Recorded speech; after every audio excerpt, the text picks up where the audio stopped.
Clash of Minds mempersembahkan Walter Faith,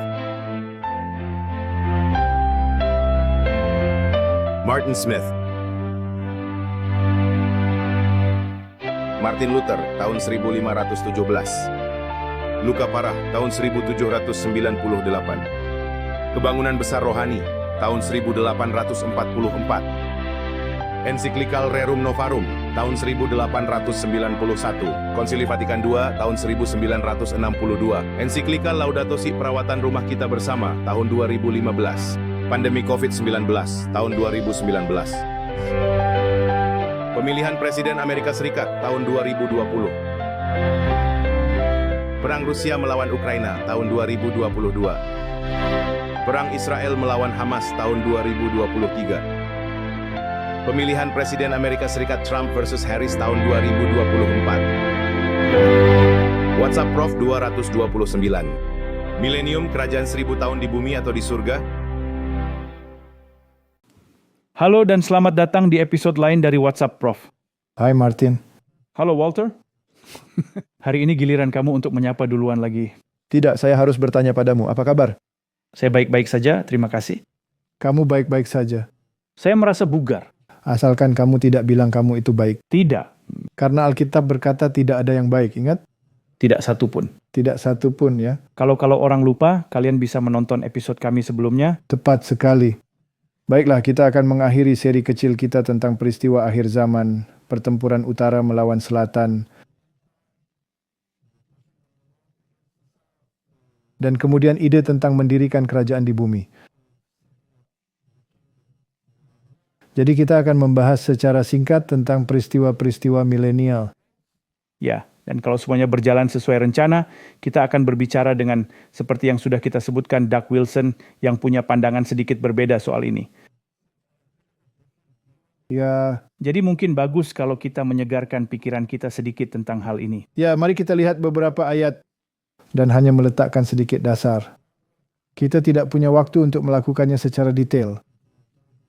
Butuh lebih dari satu kuliah untuk melakukannya, tapi mari kita buat ringkasannya saja. Itu dia. Bagaimanapun kalau orang mau lebih mendalam, menggali lebih dalam lagi, bukumu Truth Matters sepertinya di bab terakhir.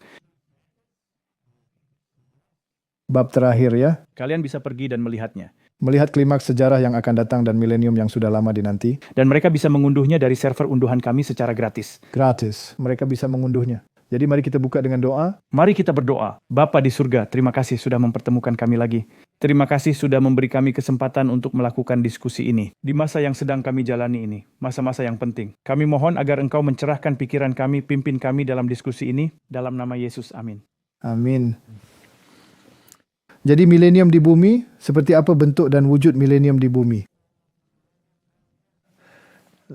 Mari kita renungkan dan lihat kemana arahnya. Kita sudah membahas banyak aspek, jadi ini hanya untuk memberi sedikit perspektif. Jadi akhir dunia, banyak orang di seluruh dunia berkata bahwa ini adalah akhirnya. Tidak lama lagi Yesus akan datang. Benar? Yang terjadi ketika Yesus datang, disitulah letak masalahnya. Karena banyak yang punya pandangan berbeda tentang apa yang terjadi. Jadi mari mulai dengan beberapa kutipan. Kristus terus menunjukkan kondisi dunia pada saat kedatangannya. Baca saja Matius 24. Ya. Seperti halnya pada zaman Nuh, demikian juga halnya kedatangan Anak Manusia. Pada hari-hari sebelum air bah, mereka makan dan minum, kawin dan dikawinkan. Sampai hari ketika Nuh masuk ke dalam bahtera. Dan tidak tahu sampai air bah datang dan menyapu mereka. Berapa banyak yang tersapu? Semua. Semuanya? Demikian juga halnya kedatangan Anak Manusia. Jadi Martin, hanya dari ayat ini saja bagiku sepertinya akan ada penyapuan semuanya. Sebagian akan pergi ke surga dan sebagian akan dibakar, kan? Sesuai dengan perumpamaan gandum dan lalang. Kristus di sini tidak membahas milenium sementara, 1000 tahun di mana semua orang harus mempersiapkan diri untuk kekekalan.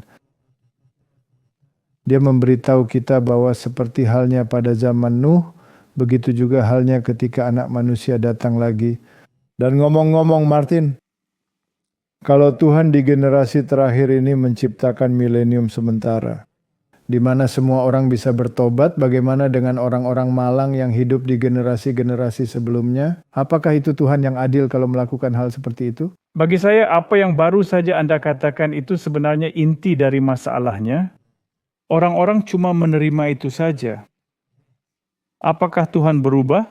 Tidak, dia tidak berubah. Jadi semua pandangan Anda tentang kalau berbeda dari yang sudah-sudah, maka itu mungkin jadi masalah. Jadi Martin, semua generasi sebelumnya punya satu pilihan, hidup ini. Di sini manusia mendapatkan pilihan kedua, kesempatan kedua, itu sepertinya tidak masuk akal. Nah, jadi bagaimana keadaannya di zaman Nuh? Ketika dilihat Tuhan bahwa kejahatan manusia besar di bumi dan bahwa segala kecenderungan hatinya selalu membuahkan kejahatan semata-mata, penduduk dunia sebelum air bah berpaling dari Yehova, menolak untuk melakukan kehendak-Nya. Mereka mengikuti khayalan mereka sendiri yang tidak kudus dan ide-ide yang menyimpang. Bukankah kita mengalami situasi yang sama hari ini? Ya, kami telah menyebutkan di WhatsApp Prof sebelumnya, Raja dari Selatan. Dalam kemaksiatan dan segala hal semacam itu, serta pedofilia dan segala hal yang menjijikkan, dan Pizzagate dan apapun itu, kalian tahu Epstein. Apapun itu sangat menjijikkan. Karena kejahatan mereka itulah mereka dibinasakan. Dan hari ini dunia mengikuti jalan yang sama, tidak menunjukkan tanda-tanda yang menyenangkan dari kemuliaan milenial. Pelanggar hukum Tuhan memenuhi bumi dengan kejahatan. Taruhan mereka, pacuan kuda mereka, perjudian mereka, pemborosan mereka, praktik nafsu mereka, hawa nafsu mereka yang tak terkendali dengan cepat mengisi dunia dengan kekerasan.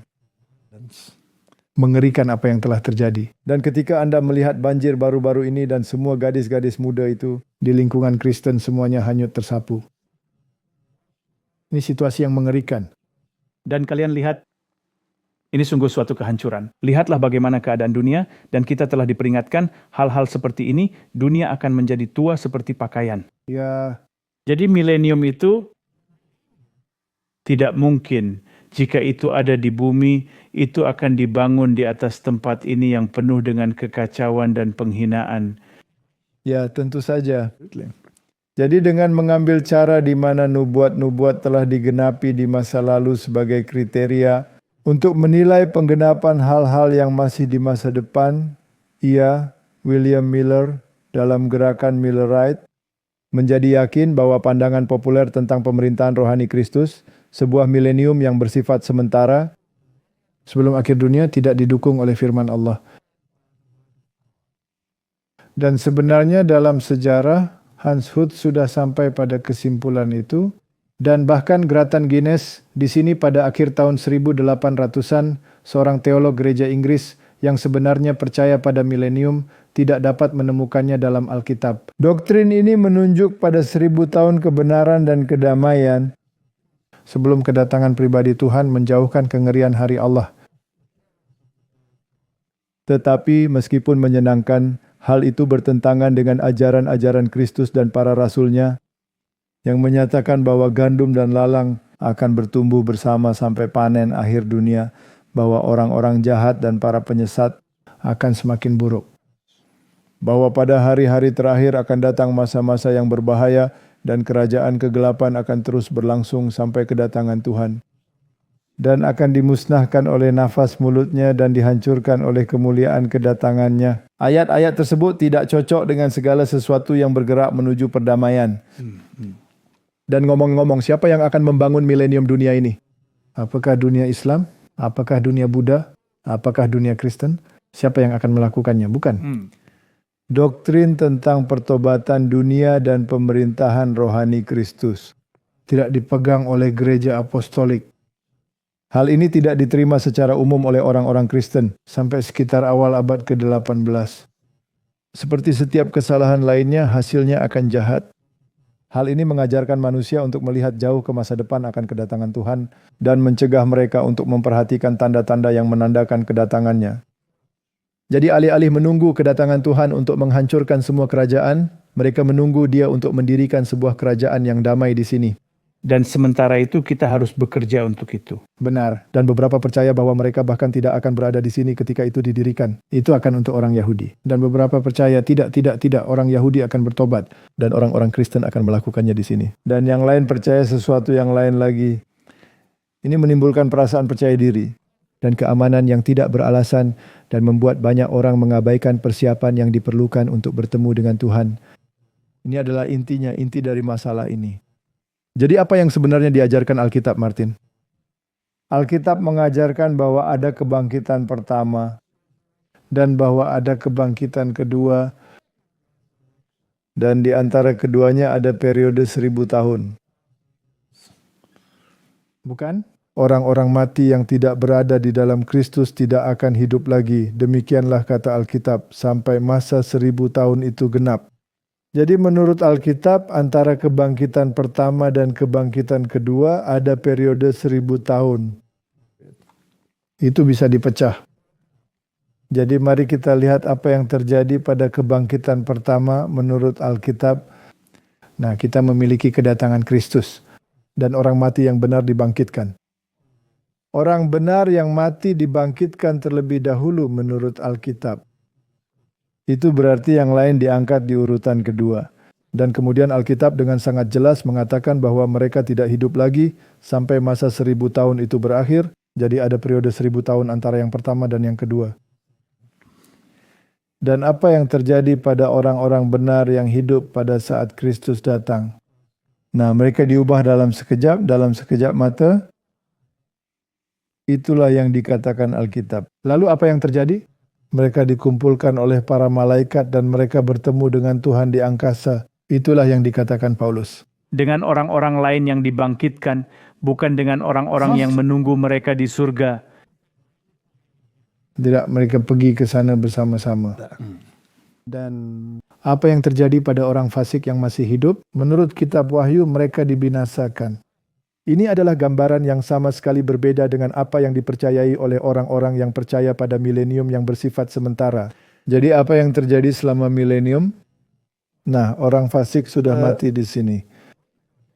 Satu-satunya yang memerintah hidup adalah setan.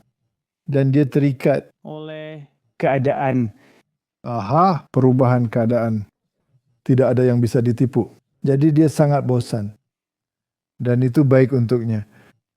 Jadi menurut kitab suci, orang-orang kudus memerintah bersama Kristus di surga selama 1000 tahun.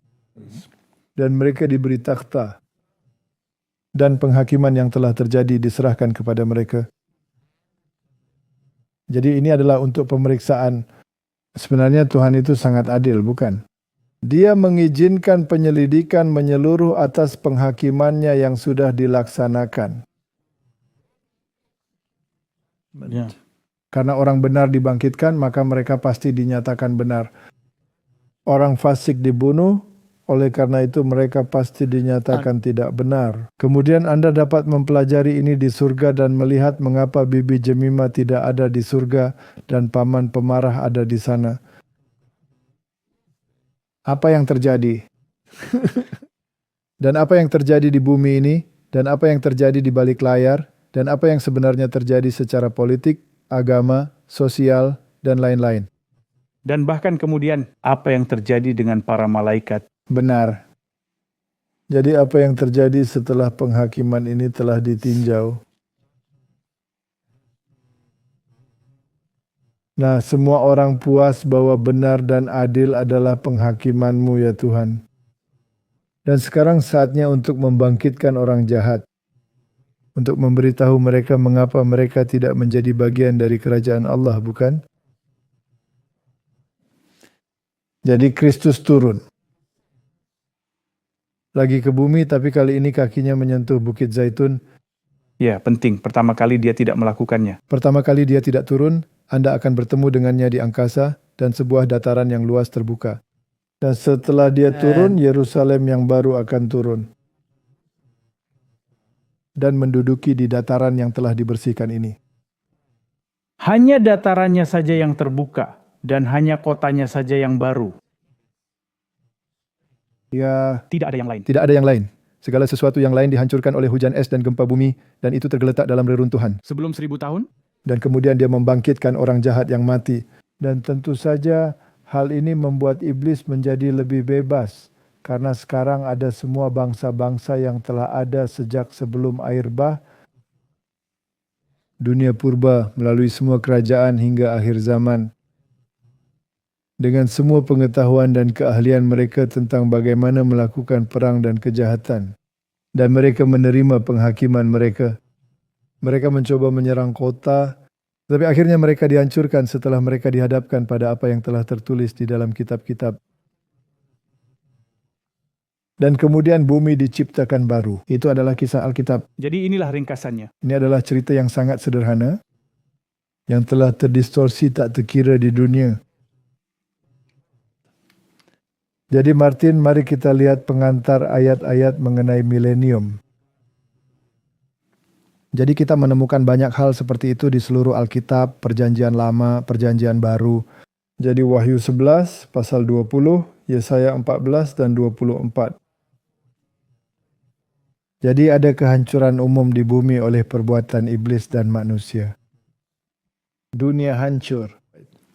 Dan kemudian jika kita melihat Wahyu 19 dan Matius 24 dan 1 Tesalonika, ada penjelasan tentang kedatangan Kristus yang kedua kali.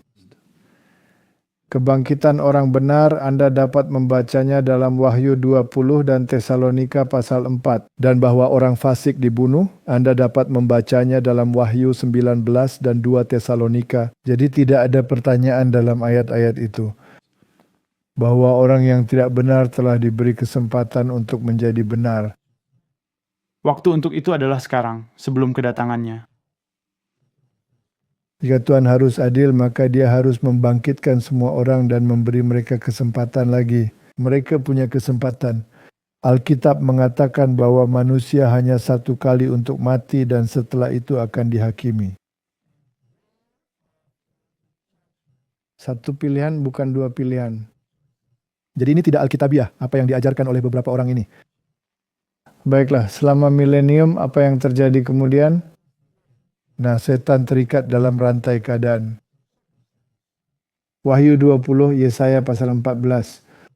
Orang jahat, mereka sudah mati, bukan? Mereka sudah mati.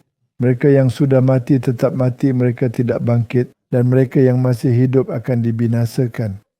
Dan Alkitab benar-benar mengatakannya. Mereka tergeletak seperti kotoran di tanah karena tidak ada yang menguburnya. Dan bumi menjadi sunyi sepi, menjadi seperti abu sos, yang berarti seperti jurang maut, seperti kehancuran purba. Tidak ada apa-apa di sana, tidak ada keteraturan. Dan kita membaca tentang hal itu dalam Wahyu 20 dan Yeremia pasal 4.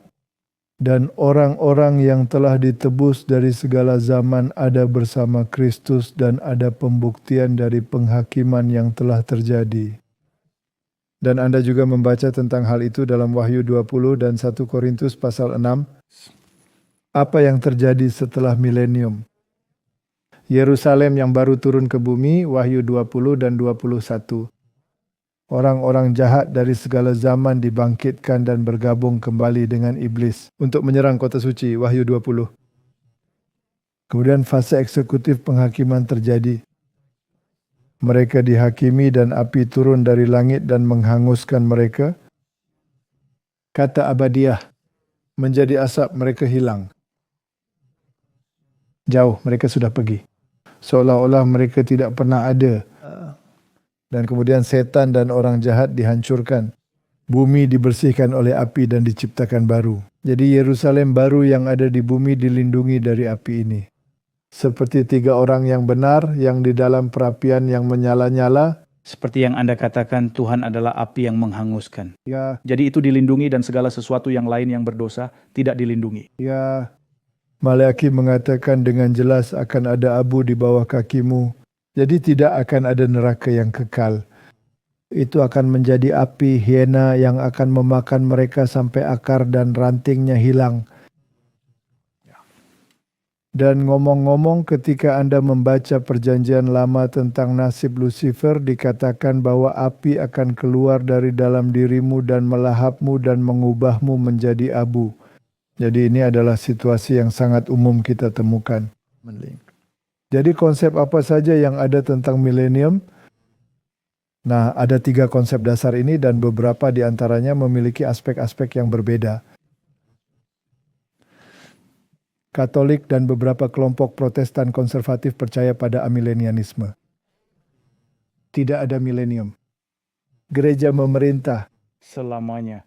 pada dasarnya selamanya. Ya, mereka berkuasa selamanya. Jadi Anda tahu, kita punya ini seperti yang saya katakan terakhir kali. Yesus, engkau bisa tinggal di atas sana bersama orang-orang kudus yang telah meninggal dan apapun yang menjadi hantu dan roh-roh di sana. Alkitab tidak menyebutkan tentang hal itu. Dan sementara itu kami hanya akan mengurus situasi di sini dan kami akan menyembah paus dan apapun yang kami inginkan. Dan itu adalah amilenianisme. Gereja memerintah. Pasca milenium. Nah, Kristus datang hanya setelah milenium. Jadi sementara itu apa yang terjadi di sini adalah terserah. Gereja memerintah atau suku-suku Israel memerintah dan lain-lain dan lain-lain. Alkitab juga tidak menyebutkan apa-apa tentang hal itu. Dan kemudian Anda memiliki pandangan yang berbeda dari premilenialisme. Anda memiliki premilenialisme dispensasional di mana Kristus memang datang tetapi ia mendirikan kerajaan di sini, di bawah sini. Jadi tidak ada kekosongan dan kehampaan di sini. Segala sesuatu terjadi di bumi. Dan saya pikir yang satu itu, bukankah yang satu itu juga memberikan kesempatan kedua bagi orang Yahudi? Ya, semua orang mendapat kesempatan kedua. Ini adalah pengajaran dispensasional yang khas. Dan itu termasuk hal-hal seperti pengangkatan dan lain-lain dan lain-lain. Dan kemudian ada premilenialisme historis. Pada dasarnya Kristus datang dan dia sudah memerintah di dalam gereja. Jadi gereja benar-benar adalah salah satu yang diperintah. Dan mereka selalu menginginkan Reich 1000 tahun ini, kerajaan ini di sini. Dan kemudian ada premilenialisme yang sejati, yang berarti Kristus datang. Dan menghancurkan orang-orang jahat. Selama milenium seperti yang telah kita lihat, orang-orang kudus diangkat ke surga. Dan kemudian dia datang dan mendirikan kerajaan setelah milenium. Jadi pada dasarnya, premilenialisme pada intinya berarti dia datang sebelum 1000 tahun dimulai. Dan ada beberapa pandangan yang berbeda tentang bagaimana hal itu dapat terjadi. Masalahnya adalah ada beberapa pandangan yang berbeda, tetapi ada satu pandangan yang benar. Hanya ada satu yang Alkitabiah, dan kita akan membahas yang itu. Jadi mari kita lihat apa yang Alkitab katakan tentang peristiwa-peristiwa pramilenial. Wahyu pasal 20 sangat penting dalam semua ini. Lalu aku melihat takhta-takhta dan orang-orang yang duduk di atasnya, kepada mereka diserahkan kuasa untuk menghakimi. Aku juga melihat jiwa-jiwa mereka yang telah dipenggal kepalanya karena kesaksian tentang Yesus dan karena firman Allah, yang tidak menyembah binatang itu dan patungnya dan yang tidak juga menerima tandanya pada dahi dan tangan mereka. Dan mereka hidup kembali dan memerintah sebagai raja bersama-sama dengan Kristus untuk masa 1000 tahun. Jadi mereka adalah orang-orang kudus Allah, bukan? Mereka dibangkitkan sebelum milenium. Jika tidak, mereka tidak dapat pergi bersamanya ke surga untuk memerintah bersama dia. Ini terjadi sebelum milenium, sehingga mereka dapat memerintah bersama Kristus. Selama milenium. Selama milenium. Namun sekarang beberapa orang mengartikan hal ini secara harfiah sebagai sesuatu yang ada di bumi. Tidak dikatakan di bumi. Kita akan melihat itu. Wahyu 20 ayat 5. Tetapi orang-orang mati yang lain. Kita telah menyebutkan ayat ini sebelumnya. Tidak bangkit sebelum berakhir masa yang 1000 tahun itu. Inilah kebangkitan pertama. Sekarang ingat ada tanda titik di sana, Martin. Ini adalah kebangkitan pertama yang mengacu pada kebangkitan orang benar yang dibawa ke surga. Ya, Karena yang kedua belum terjadi, tepat sekali. itu hanya terjadi setelah 1000 tahun. Tepat sekali. Jadi Anda tidak dapat menganggap ini adalah kebangkitan pertama dan merujuknya kepada... Dan katakanlah ini adalah yang kedua? Tidak. Jadi yang pertama adalah kebangkitan orang-orang benar. Dan mereka dibawa ke surga, di mana mereka akan memerintah bersama Kristus. Wahyu 20 ayat 6. Berbahagia dan kuduslah ia yang mendapat bagian dalam kebangkitan pertama itu. Martin, kamu tidak ingin menjadi bagian dari kebangkitan yang kedua? Kematian yang kedua tidak berkuasa lagi atas mereka. Itulah yang dibangkitkan dalam kebangkitan pertama. Jadi mereka akan hidup selamanya, tidak ada kematian kedua. Jadi jika kamu mati, kamu hanya mengalami satu kali kematian. Dan kemudian kematian kedua tidak lagi berkuasa atas Anda. Kamu akan hidup selamanya. Jika Anda beruntung masih hidup ketika Kristus datang, Anda akan diubahkan dalam sekejap mata dan Anda tidak akan pernah mengalami kematian. Tetapi mereka akan menjadi imam-imam Allah dan Kristus dan mereka akan memerintah sebagai raja bersama-sama dengan Dia 1000 tahun lamanya. Sekarang Martin, ketika kamu memerintah, Anda menjalankan otoritas. Benar? Ketika Anda menjalankan otoritas, Anda hanya dapat menjalankan otoritas yang tunduk pada hukum. Ya, sangat penting. Karena untuk apa Anda ingin menciptakan otoritas jika Anda tidak ingin menetapkan hukum? Engkau tidak boleh melakukan ini, itu, dan yang lainnya, bukan? Jadi memerintah menyiratkan menerapkan hukum. Itulah yang dimaksud dengan memerintah. Jadi orang-orang kudus mendapat kesempatan untuk menerapkan hukum Allah, untuk menentukan siapa yang selaras dengannya dan siapa yang tidak. Itulah artinya memerintah. Jadi Kristus telah menentukan yang akan bersamanya di surga karena semua penghakiman telah diberikan kepadanya. Jadi penghakiman ini, pemerintahan ini adalah untuk orang-orang kudus. Untuk membuktikan bahwa mereka sekarang mengerti sepenuhnya bahwa penghakiman yang dilakukan Kristus adalah adil dan benar. Tetapi mereka memerlukan hukum. Dan mereka akan mengambil hukum dan melihat setiap kasus.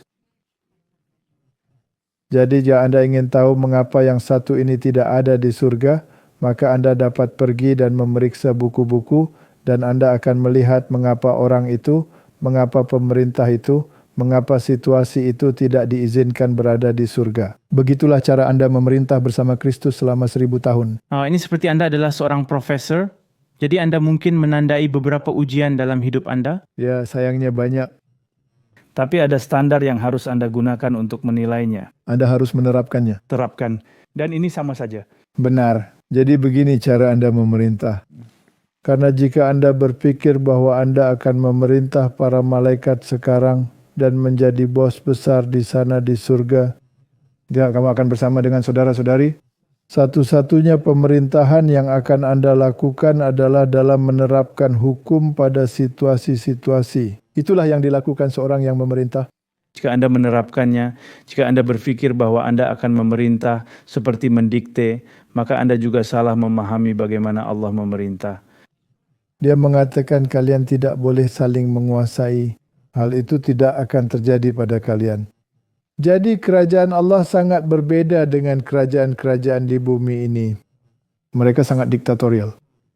Dan kita harus menyingkirkan roh diktator dari sistem kita. Apakah Anda orang tua, atau apakah Anda seorang suami, atau apakah Anda seorang pacar pria, atau apakah Anda seorang pacar wanita, jika Anda memiliki roh diktator, buangkanlah itu. Buanglah itu. Jika kamu seorang bos, buanglah itu. Ya, buanglah itu. Jadi jelas, jika Kristus telah menghakimi, maka penghakiman itu disebut penghakiman prakedatangan, dan itu terjadi di surga. Itu adalah satu hal yang sangat diserang. Ya, Tidak ada. tetapi kita telah memberikan sebuah penjelasan lengkap tentang hal itu dan Anda dapat menyertakan tautannya lagi bahwa ada penghakiman prakedatangan dan saya pikir Robert dan Marlow juga telah memberikan pembahasan tentang hal ini.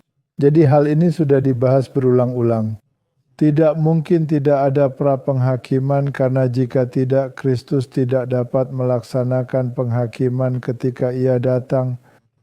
Kata lain atau nama lain untuk itu adalah penghakiman investigasi. Tentu saja itu sedang berlangsung. Karena setiap kasus harus diselidiki. Dan akan ada penyelidikan lagi untuk melihat apakah kita setuju bahwa semuanya adil. Ini adalah hal yang menakjubkan tentang Tuhan. Dia bisa saja berkata, kamu tahu siapa Anda? Maka Wahyu 22 ayat 12, sesungguhnya aku datang segera dan aku membawa upahku untuk membalaskan kepada setiap orang menurut perbuatannya.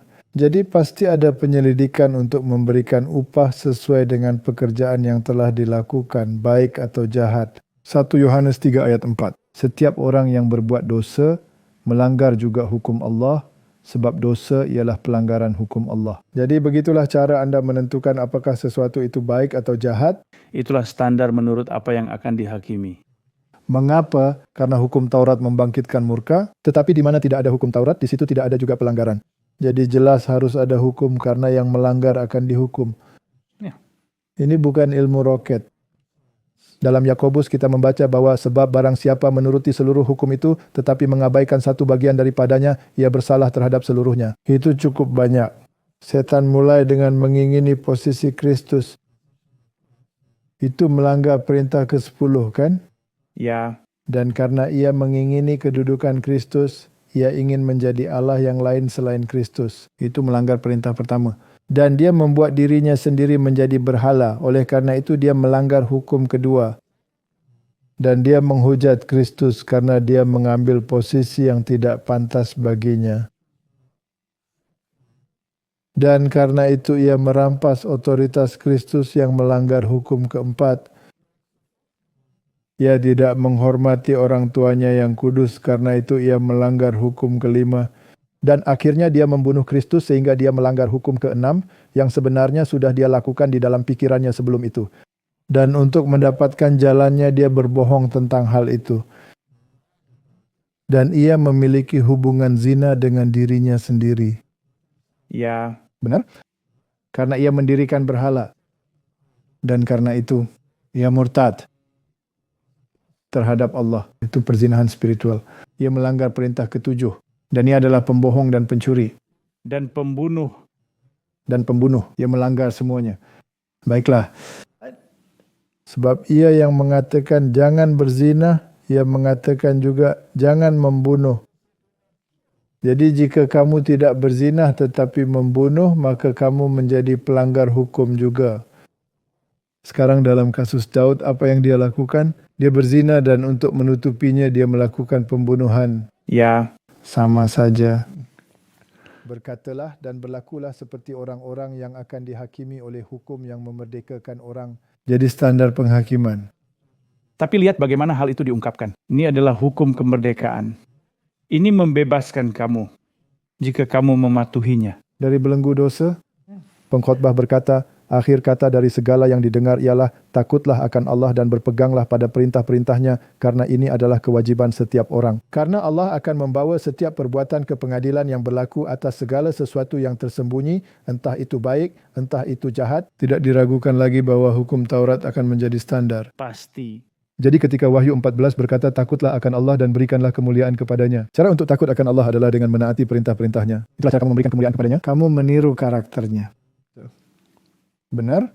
Kamu tidak dapat melakukan yang lain. Kamu tidak bisa berbuat yang lain. Dan Kisah Para Rasul 17 ayat 31, karena ia telah menetapkan suatu hari pada waktu mana ia dengan adil akan menghakimi dunia oleh seorang yang telah ditentukannya, sesudah ia memberikan kepada semua orang suatu bukti tentang hal itu dengan membangkitkan dia dari antara orang mati. Jadi siapa yang akan melakukan penghakiman? Yesus. Jadi penghakiman yang akan dilakukan oleh orang-orang kudus hanya menegaskan apa yang telah Yesus lakukan. Ya, dan memeriksa ulang bahwa semuanya sudah benar. Benar. Pengkhotbah 3 ayat 17, berkatalah aku dalam hati, Allah akan mengadili baik orang yang benar maupun yang tidak adil, karena untuk segala hal dan segala pekerjaan ada waktunya. Dan Petrus berkata, karena sekarang telah tiba saatnya penghakiman dimulai, dan pada rumah Allah sendiri yang harus pertama-tama dihakimi. Dan jika penghakiman itu dimulai pada kita, bagaimanakah kesudahannya dengan mereka yang tidak percaya pada Injil Allah? Jadi Martin, jika Anda mengetahui kebenaran dan tidak melakukannya, itu lebih buruk bagi Anda. Ya, Itu lebih buruk. di bagian sebelumnya Anda menyebutkan perbedaan antara saat Anda mengetahui sesuatu. Dan ada standar yang berbeda sebenarnya untuk bagaimana Tuhan menggunakan ini. Benar. Zaman kebodohan Allah abaikan, tapi jika kamu tahu dan tidak melakukannya, maka itu menjadi dosa bagimu. Jadi di manakah penghakiman itu terjadi? Daniel memberitahu kita di pasal 7. Sementara aku terus melihat takhta-takhta diletakkan, lalu duduklah yang lanjut usianya. Pakaiannya putih seperti salju dan rambutnya bersih seperti bulu domba. Kursinya dari nyala api dengan roda-rodanya dari api yang berkobar-kobar. Dia sedang melihat pemandangan takhta di surga. Ya, Bukan di suatu tempat di bumi ini. Suatu sungai api timbul dan mengalir dari hadapannya. 1000 kali beribu-ribu melayani dia dan selaksa kali berlaksa-laksa berdiri di hadapannya. Lalu duduklah majelis pengadilan dan dibukalah kitab-kitab. Ini terjadi di surga. Bukan di sini. Tidak Dan ini pasti sebelum Kristus datang. benar. Karena dia datang dengan membawa upah. Dan kemudian anak manusia datang dengan awan-awan di langit bersama para malaikat dan dia menerima kuasa itu. Benar? Sekarang Martin, ini juga memberitahu kita sementara dia berbicara di sini tentang Daniel, bahwa sementara hal ini sedang terjadi di surga, tanduk kecil berbicara kata-kata sombong di sini. Ya, Jadi ini bukan penghakiman di bumi. Ini adalah yang terjadi di surga. Ini adalah penghakiman pra-advent. Dan kemudian sebuah keputusan keluar pada suatu tahap. Kita membacanya di Wahyu 22. Barang siapa yang berbuat jahat, biarlah ia terus berbuat jahat. Barang siapa yang cemar, biarlah ia terus cemar. Dan barang siapa yang benar, biarlah ia terus berbuat kebenaran. Barang siapa yang kudus, biarlah ia terus menguduskan dirinya. Itulah penutupan masa percobaan. ya, semua orang sudah dimeteraikan. Sekarang sudah selesai. Sudah terlambat sekarang untuk membuat pilihanmu. Sangat menarik bahwa kita selalu bisa, orang cenderung berpikir, oh tapi Tuhan kemudian dia menjadi tiran lagi karena dia mengatakan tidak. Tapi tidak ada seorang pun yang akan membuat pilihan lagi setelah ini. Kamu sudah membuat pilihan. Anda telah memilih pilihan Anda dan sekarang kamu harus menghadapi konsekuensinya. Dan kemudian lihatlah aku datang dengan segera. Jadi dengan kata lain, keputusan penutupan masa percobaan ini terjadi sebelum dia datang. Ya, Jadi bagaimana bisa ada milenium bagi orang benar di bumi ini? Tidak mungkin. itu tidak cocok. Dan dikatakan aku datang dengan segera. Itu tidak berarti seketika. Ada sedikit waktu di antara ketika dia mengatakan ini dan ketika dia benar-benar datang. Benar, ada beberapa hal yang terjadi di antara keputusan ini dan kedatangannya, yaitu jatuhnya malapetaka. Benar? Ya, Karena ketika masa percobaan berakhir, malapetaka turun. Dan upahku bersamaku. Upahnya adalah hidup yang kekal. Ketika ia datang, orang-orang benar akan dibangkitkan untuk diberikan kepada setiap orang sesuai dengan perbuatannya. Anda akan terbunuh atau dibangkitkan dan berubah dalam sekejap. hanya mengklarifikasi tentang yang terbunuh. Anda terbunuh karena pilihan Anda. Kamu memilih untuk tidak melakukan kehendak Allah dan itulah syarat yang Allah berikan pada mulanya agar kamu memiliki kehidupan. Tepat sekali. Pada hari kamu memakannya, kamu pasti akan mati. Itulah kondisinya. Janganlah kamu makan dari pengetahuan yang jahat. Itu pilihanmu sendiri. Pilihan Anda sendiri. Lalu aku melihat sorga terbuka. Sesungguhnya ada seekor kuda putih. Dan ia yang menungganginya bernama, yang setia dan yang benar. Ia menghakimi dan berperang dengan adil. Ketika Kristus datang itu adalah perang. Perang ini disebut Armageddon. Dan jika Anda bingung karena dikatakan bahwa hal ini terjadi di Wahyu 19, kedatangan Kristus dan penghakiman pra-kedatangannya sebelum ia datang ada di Wahyu 20. Lalu bagaimana Anda menjelaskan hal ini? Ingatlah struktur chiastik yang Anda baca secara terbalik dalam paruh kedua kitab Wahyu. Jadi jika Anda tidak memahami hal itu, Anda bisa menjadi sangat bingung dengan beberapa ayat-ayat ini. Jadi jika Anda membacanya secara kronologis, Anda punya masalah. Dari belakang ke depan. Anda harus memahami bahwa hal ini mencapai klimaksnya di tengah-tengah kitab Wahyu. Ya, maka Wahyu 19 ayat 12. Dan matanya bagaikan nyala api, dan di atas kepalanya terdapat banyak mahkota, dan padanya ada tertulis suatu nama yang tidak diketahui seorang pun, kecuali ia sendiri. Dan ia memakai jubah yang telah dicelup dalam darah dan namanya ialah Firman Allah. Jadi itulah Yesus. Pada mulanya adalah Firman. Firman itu bersama-sama dengan Allah dan Firman itu adalah Allah. Ya, Tuhan. Mereka tidak suka kata itu. Tidak, mereka tidak suka. Mereka merasa jengkel dengan hal itu. Tapi kemudian ada berbagai macam orang, tapi dia memiliki esensi yang sama. Ya, terserah. Terima saja kata itu apa adanya, Martin. Dan semua pasukan yang di sorga mengikuti dia. Jadi itulah malaikat. Mereka menunggang kuda putih dan memakai lenan halus yang putih bersih.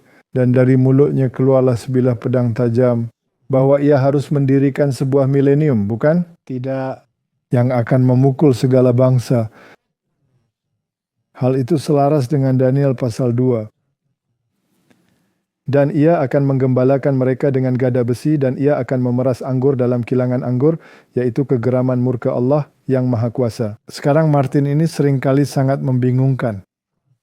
Dia harus memerintah mereka dengan tongkat besi. Untuk memerintah Martin juga termasuk melaksanakan putusan. Jika Anda memerintah orang dan Anda menyatakan mereka bersalah, Anda dapat menerapkan hukuman mati.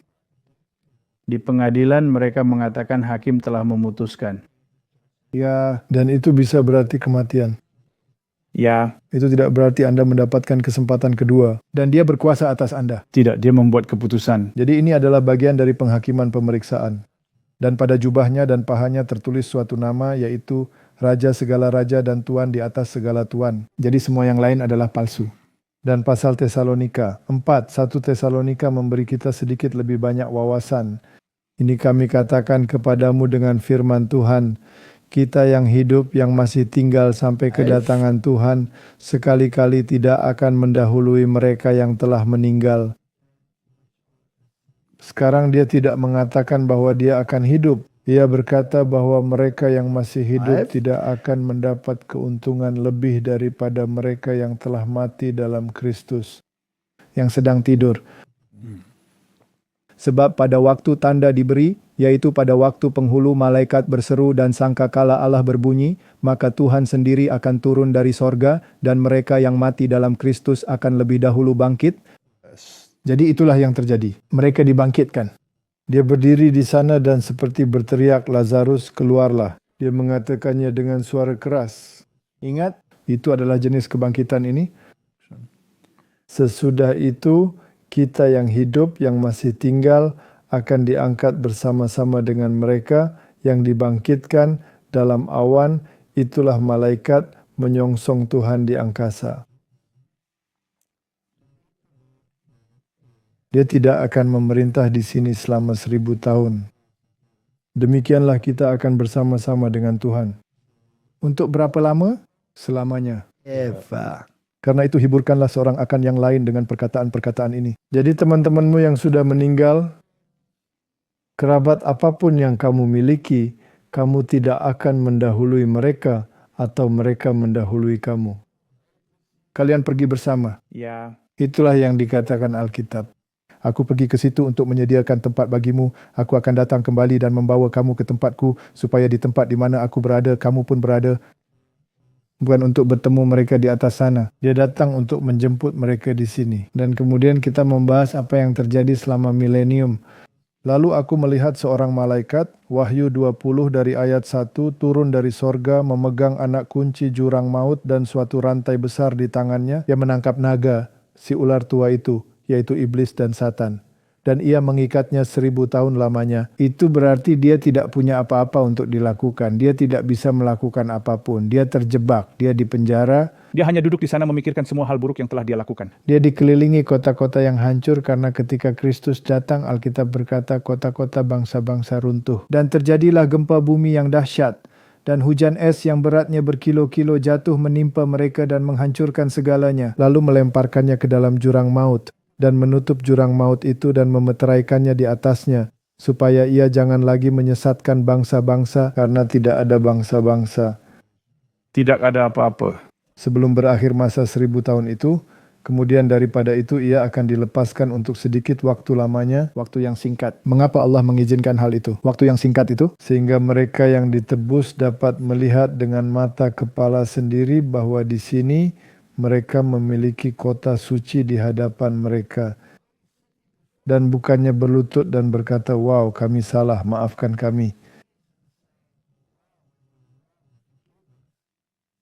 Mereka malah marah dan ingin merebut kota itu. Karakter mereka tidak berubah. Menarik. Tepat sebelum mereka melakukan itu, mereka mengakui setiap lutut bertekuk. Mereka mengakuinya, tetapi itu adalah pengakuan yang dipaksakan. Itu bukan perubahan hati. Ya, itu perubahan seperti Yudas. Ya, Yesaya memberi kita sedikit lebih banyak wawasan tentang apa yang akan terjadi pada iblis. Namun engkau akan diturunkan ke neraka. Itulah kuburan. Kau akan mati, kuburan, Sangat menarik. ke dalam jurang maut. Orang-orang yang melihat engkau akan memperhatikan dan mengamat-amati engkau, katanya, inikah dia yang telah membuat bumi gemetar dan yang telah membuat kerajaan-kerajaan bergoncang, yang telah membuat dunia seperti padang gurun dan menghancurkan kota-kotanya, yang tidak melepaskan orang-orangnya yang terkurung pulang ke rumah. Inikah orangnya? Dan bagaimana keadaan dunia ketika Kristus datang? Yeremia menjelaskan seperti apa rupanya. Kota-kota yang indah dan semua bangsa berkuasa, kan? Negara-negara Kristen berkuasa dan semuanya berjalan. Semua orang Yahudi memerintah tergantung pada apa yang ingin kamu percayai. Oh ya, karena itu, tapi bukankah mereka kemudian berubah menjadi Kristen? Pada akhirnya setelah mereka mengalami kesulitan, ya. Tapi kemudian semuanya hanya... Ya. Nah, dia berkata cerita yang berbeda. Dia berkata, aku memandang bumi dan lihatlah bumi itu tidak berbentuk dan kosong. Itu terlihat seperti pada awalnya. Ya, dan melihat kepada langit tidak ada terangnya. Sebuah ayat yang sangat menarik bahwa sesuatu akan terjadi pada cakrawala. Aku melihat kepada gunung-gunung ternyata goncang dan seluruh bukit pun goyah.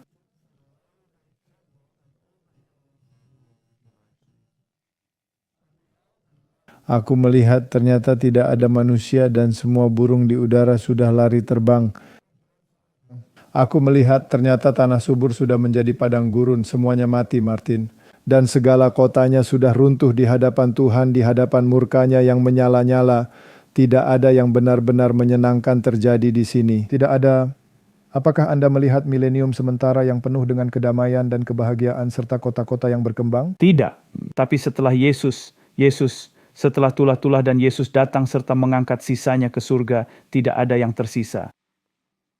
Tidak ada apa-apa, semuanya hancur. Yesaya menggambarkannya seperti ini dalam pasal 24. Maka pada hari itu adalah kedatangan Tuhan.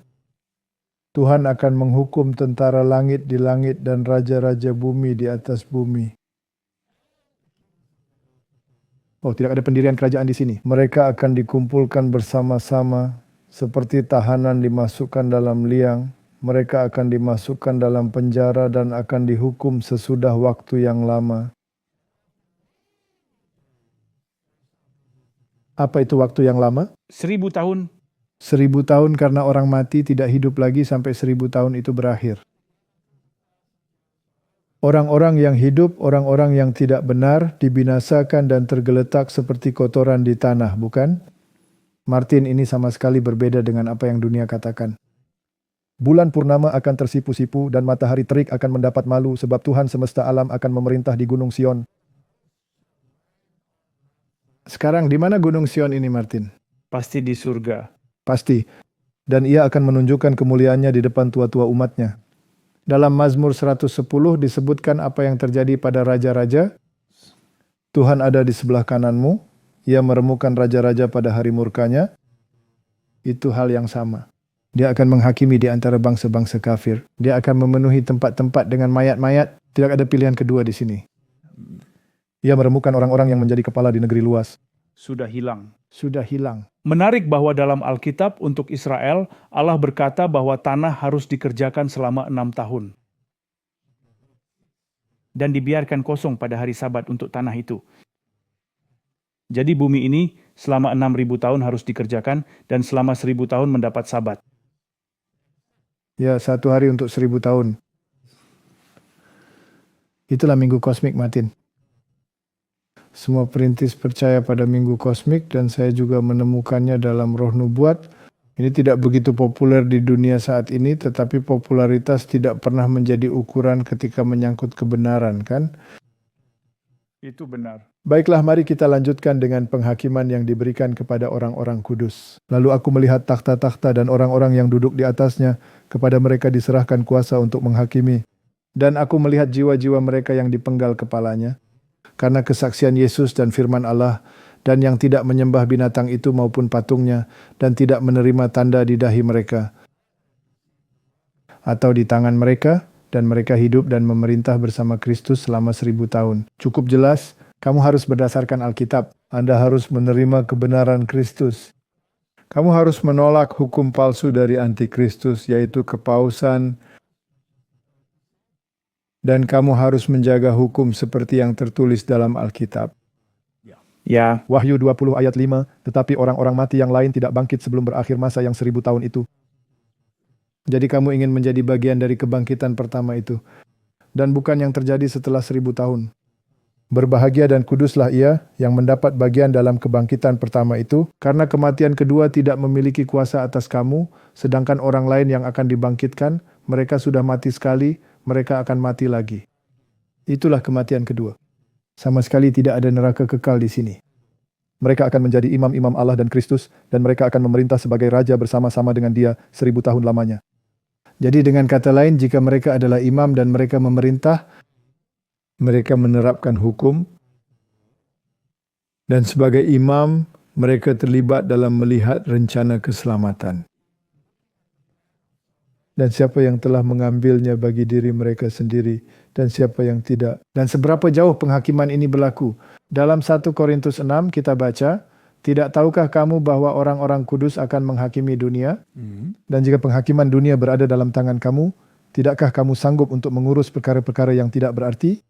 Jadi di dalam gereja, Anda tahu berantas kejahatan, pastikan bahwa jika seseorang berzina, Anda mengatasinya. Jika seseorang mencuri, pastikan kamu menanganinya. Jika seseorang menghujat Allah, pastikan kamu menanganinya. Tidak tahukah kamu bahwa kamu akan menghakimi malaikat-malaikat? Malaikat yang mana? Yang jatuh. Benar. Kamu akan melihat apa yang terjadi pada mereka. Jadi apalagi perkara-perkara biasa dalam hidup kita sehari-hari. Jadi penghakiman itu sangat luas. Ya, jadi ketika Anda duduk di sana, bahkan para malaikat yang jatuh, kitab-kitab akan dibuka untuk mereka juga. Saya ingin sekali membuka beberapa berkas itu, Martin. Saya ingin mendengarkan atau melihat, mungkin kita bisa melihat, Anda tahu DVD-nya.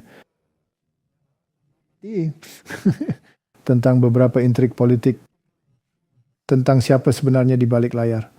Mana yang konspirasi dan mana yang fakta. Mungkin itu akan berupa video. Apa sebutannya? Video YouTube atau semacamnya. Ini bukan DVD lagi. Anda tidak perlu memasukkannya ke dalam DVD. Saya rasa kamu bisa langsung memanggilnya dan melihatnya di tanganmu. Ya, secara virtual, mungkin secara virtual. Ya, Anda dapat melihatnya dalam realitas virtual. Peristiwa-peristiwa pasca milenium. Apa yang terjadi kemudian? Wahyu pasal 20. Ingat kita membaca dengan cara mundur?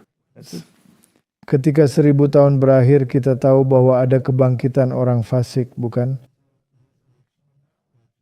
Ya. Karena itu setan akan dilepaskan dari penjaranya. Dia punya orang untuk diajak bicara lagi. Dan akan keluar untuk menyesatkan bangsa-bangsa, orang-orang fasik yang dibangkitkan, yang ada di 4 penjuru bumi, Gog dan Magog. Baiklah. Jadi kedua hal itu membingungkan banyak orang. Baiklah, beberapa orang berpikir, kamu tahu kita tidak membicarakan orang Rusia, dan ini, itu, dan sebagainya. Tapi ini sebenarnya berarti tersembunyi. Segala sesuatu yang tersembunyi akan terungkap. Dan ini setelah Milenium. Dan mengumpulkan mereka untuk berperang. Jika kamu melawan Tuhan dan ajarannya, ini adalah perang. Dan semua perang yang dialami Israel, itu adalah tipologi dari perang-perang ini. Dan jumlah mereka sama dengan banyaknya pasir di laut. Ada lebih banyak orang yang binasa daripada yang diselamatkan. Lalu aku melihat suatu takhta putih yang besar dan Dia yang duduk di atasnya. Dari hadapannya lenyaplah bumi dan langit dan tidak ditemukan lagi tempatnya. Jadi siapa yang dia lihat? Dia melihat takhta Allah naik di atas kota kudus. Dan Sang Raja Yesus duduk di atas takhta. Dan semua penghakiman telah diserahkan kepadanya, kan? ya. Sekarang orang-orang kudus telah mengambil bagian dalam penghakiman itu. Mereka memverifikasi mengapa mereka tidak dibangkitkan. Tapi sekarang masuk fase eksekutif. Itu bukan hak mereka. Tidak. Tuhanlah yang akan menjalankan hak itu. Dan aku melihat orang-orang mati, besar dan kecil, berdiri di depan takhta itu, dan kitab-kitab dibuka. Dan dibuka juga sebuah kitab lain, yaitu kitab kehidupan. Dan orang-orang mati dihakimi menurut perbuatan mereka, berdasarkan apa yang ada tertulis di dalam kitab-kitab itu. Dengan kata lain, mereka dihadapkan dengan sejarah mereka. Ya. Nah, itulah mengapa Alkitab berkata, tidak ada yang tersembunyi yang tidak akan terungkap. Dan mereka tidak akan bisa berkata bahwa itu tidak benar. karena mereka akan bisa melihat dalam realitas virtual. Persis kapan dan apa yang mereka lakukan dan di mana tidak akan ada kasus yang terlantar. Ya, Benar? Jadi kitab-kitab itu akan menentukan bagaimana situasinya. Lalu apa yang terjadi? Mereka dihancurkan. Jadi ini juga terjadi setelah milenium. Karena mereka harus dibangkitkan. Dan itu memakan waktu 1000 tahun kan? Dan laut menyerahkan orang-orang mati yang ada di dalamnya. Dan maut dan neraka menyerahkan orang-orang mati yang ada di dalamnya. Dan mereka dihakimi, setiap orang menurut perbuatannya. Dan maut dan neraka dilemparkan ke dalam lautan api. Dan inilah definisinya. Seandainya orang-orang bisa memahami ini, luar biasa. ini adalah kematian kedua. Ada definisinya. Ini bukan sesuatu yang terbakar kekal. Tidak, ini kematian kedua. Dan kematian kedua ini tidak punya kuasa atas orang yang ditebus. Tidak. Mereka tidak mati pada kematian kedua. Hanya orang jahat yang mati pada kematian kedua. Dan siapapun yang namanya tidak ditemukan tertulis dalam kitab kehidupan dilemparkan ke dalam lautan api. Itu tidak terbakar selamanya.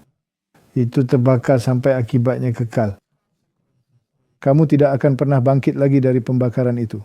Kamu akan menjadi abu di bawah kaki menurut Maleakhi. Maka naiklah mereka ke seluruh dataran bumi, lalu mengepung perkemahan tentara orang-orang kudus dan kota yang dikasihi itu. Tetapi dari langit turunlah api menghanguskan mereka. Jadi mari kita uraikan lagi ini dengan mempertimbangkan kiasmanya. Pertama, mereka menyerang kota. Mereka harus hidup untuk melakukan itu kan? Dan kemudian mereka dihadapkan dengan kitab-kitab. Dan kemudian api turun dari Allah dan melahap mereka. Apa arti kata melahap, Martin? Melenyapkan. Melenyapkan. Jadi yang penting, saya hanya ingin menegaskan kembali apa yang baru kamu katakan. Orang harus ingat ini seperti sekarang kamu membaca secara terbalik. Ya, Setelahnya. benar.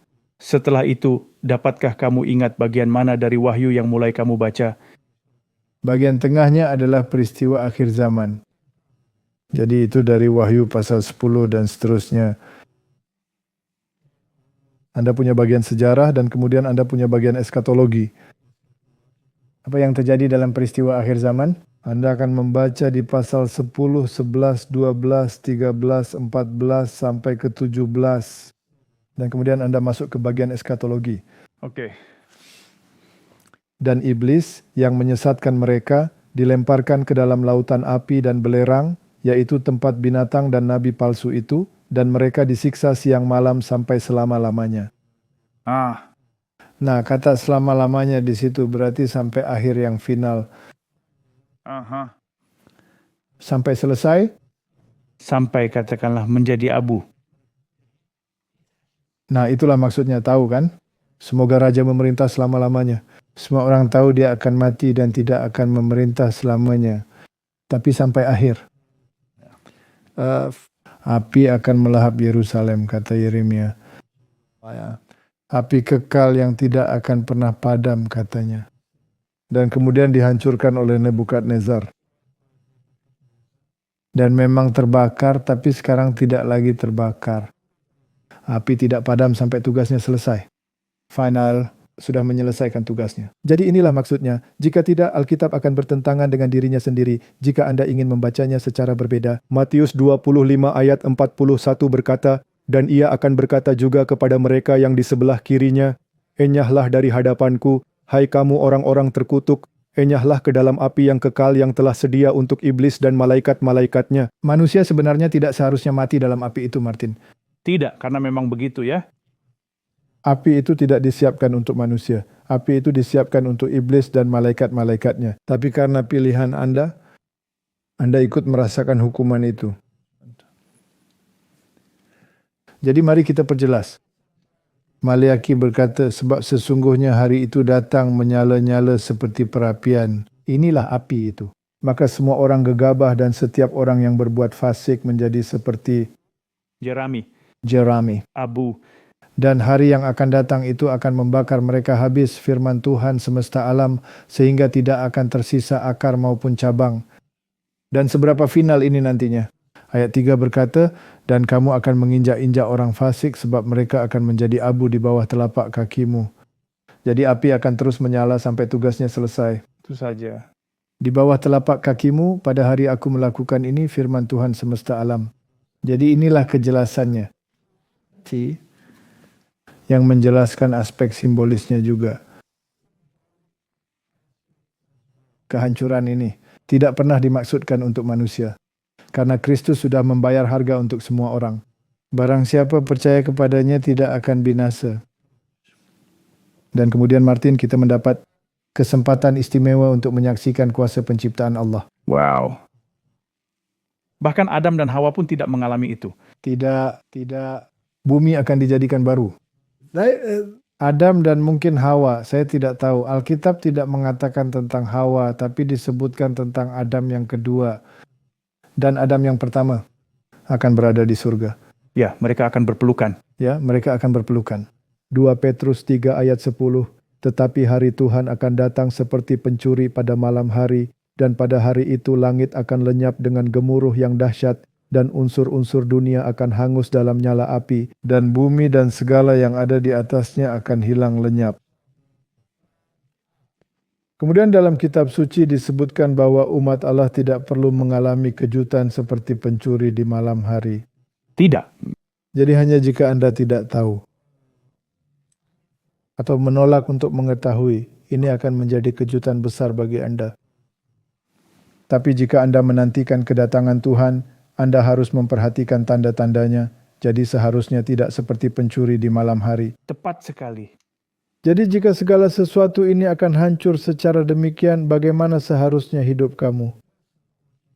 Betapa suci dan salehnya kamu harus hidup, yaitu kamu yang menantikan dan mempercepat kedatangan hari Allah. Pada hari itu langit akan binasa dalam api, dan unsur-unsur dunia akan hancur karena nyalanya.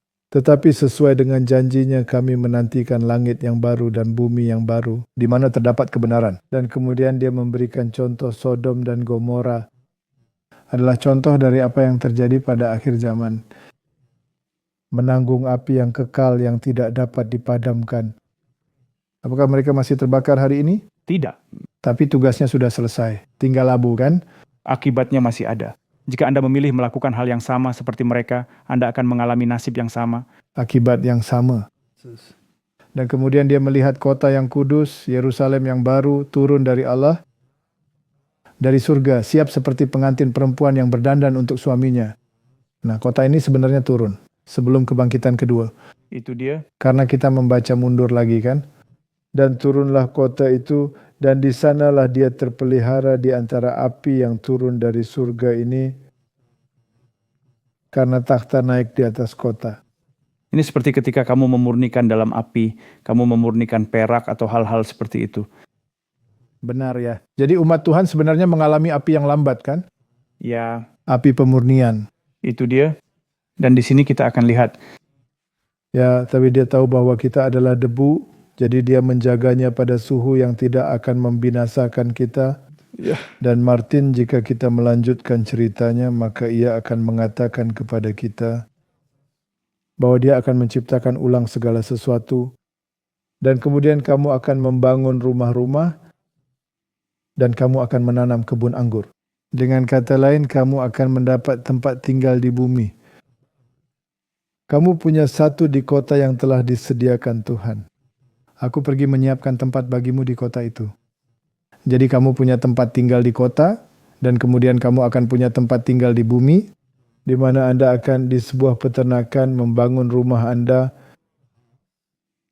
dan singa dan anak domba akan tinggal bersama. Dan itu benar. Jadi ketika singa lewat, kamu bilang kucing, kucing, kucing, kucing, dan dia datang dan menggosok tubuhnya ke kamu, dan mungkin kamu tahu reptil raksasa. Dengan lagu kecil yang sangat menyenangkan dan ramah dalam suaranya seperti burung. Bukan auman kekerasan. Tapi itu juga yang saya pikirkan. Tidak akan ada kerja keras. Tidak akan sulit. Karena jika kamu berpikir sekarang, oh saudara, saya harus pergi dan mencabut rumput liar. Dan melakukan penyiraman. Tidak akan ada rumput liar. Tidak akan sama. Akan kembali ke situasi asli. Dan Tuhan akan menghapus semua air mata. Mengapa dia harus menghapus air mata? Nah, jika beberapa orang yang saya kasihi tidak ada di sana, saya yakin akan ada air mata. Tapi akhirnya, ketika kamu bertumbuh bersama dengan orang-orang benar, akhirnya rasa sakit itu akan memudar. Dan pengetahuan yang akan dapat Anda peroleh di alam semesta Tuhan,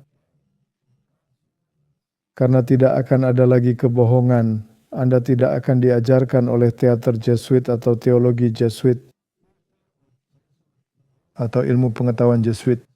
Anda akan diajari ilmu pengetahuan yang benar. Tidak akan ada evolusi. Tidak akan ada keraguan. Dan bayangkan saja apa yang ada di hadapanmu. Dan semua rahasia yang bisa engkau ungkap dan temukan dan pelajari.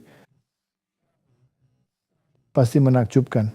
Makanya saya tetap berpegang pada pepatah itu, bahwa ketika kita tiba di sana kita akan berkata surga itu cukup murah. Ya, cukup murah. Pasti cukup murah. Dan semua hal di dunia ini yang tidak pernah Anda capai, yang mungkin Anda minati, akan dapat Anda lakukan karena Anda memiliki waktu. Jadi jika Anda ingin memainkan alat musik, jika Anda memiliki kekekalan, berapa banyak alat musik yang dapat Anda mainkan? Semuanya kan? Tak terbatas. Seberapa banyak ilmu pengetahuan yang bisa kamu teliti? Wah, mata tidak pernah melihat, telinga tidak pernah mendengar. Itu akan luar biasa, bukan? Benar-benar spektakuler. Jadi cerita Alkitab jauh lebih baik daripada milenium duniawi. Mari kita tutup dengan doa.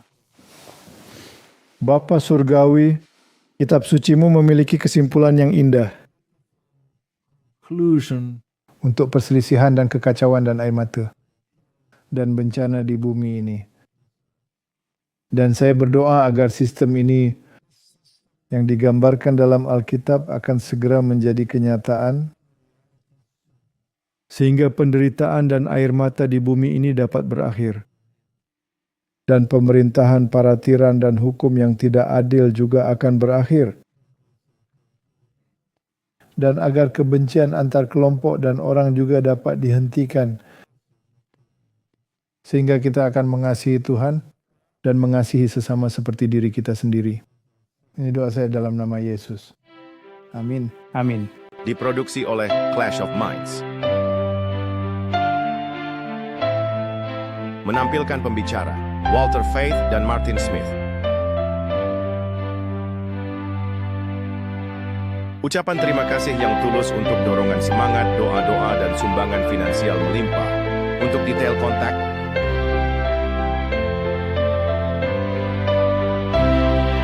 kami memuji Juru Selamat kami, Yesus Kristus, yang setia dan sejati untuk kasih karunia dan belas kasihan dan hak istimewa bekerja di kebun anggurnya, guna menjangkau jiwa-jiwa bagi kerajaannya yang segera tiba.